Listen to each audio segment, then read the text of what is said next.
धर्मक्षेत्रे क्षत्रिय संवेता युयुत्सवः मामकाः पांडवाश्चैव किम कुर्वत संजय। 1 धृतराष्ट्र ने पूछा, हे संजय, धर्मक्षेत्र कुरुक्षेत्र में सम्मिलित युद्ध के हवाले मेरे और पांडु के पुत्रों ने क्या किया।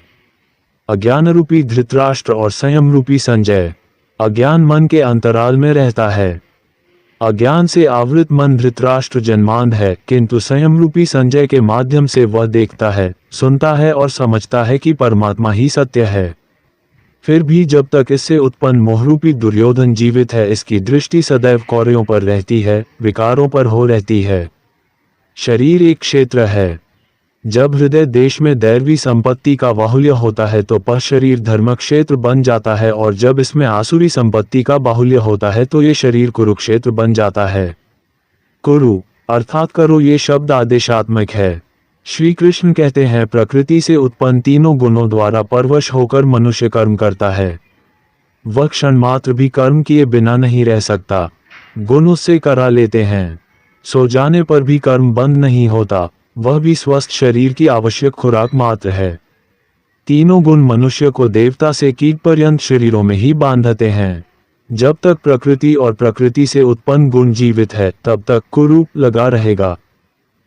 अतः जन्म मृत्यु वाला क्षेत्र, विकारों वाला क्षेत्र कुरुक्षेत्र है, और परम धर्म परमात्मा में प्रवेश दिलाने वाली पुण्यमयी प्रवृत्तियों पांडवों का क्षेत्र धर्म क्षेत्र है।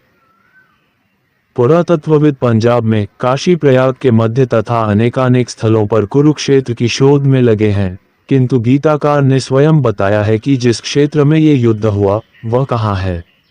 इदम शरीर कौन्तेय क्षेत्र मित्यभिधीयते अशून्य 13/1 अर्जुन। ये शरीर ही क्षेत्र है, और जो इसको जानता है, इसका पार पा लेता है, वह क्षेत्रज्ञ है।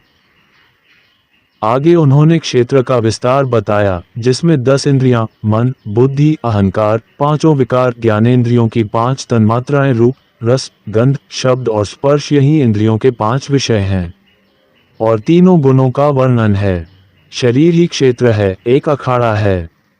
इसमें लड़ने वाली प्रवृत्तियां 2 हैं, दैवी संपद और आसुरी संपद। पांडु को संतान और धृतराष्ट्र की संतान, सजातीय और विजातीय प्रवृत्तियां। अनुभवी महापुरुष की शरण जाने पर इन दोनों प्रवृत्तियों में संघर्ष का सूत्रपात होता है। यह क्षेत्र क्षेत्रज्ञ का संघर्ष है, और यही वास्तविक युद्ध है।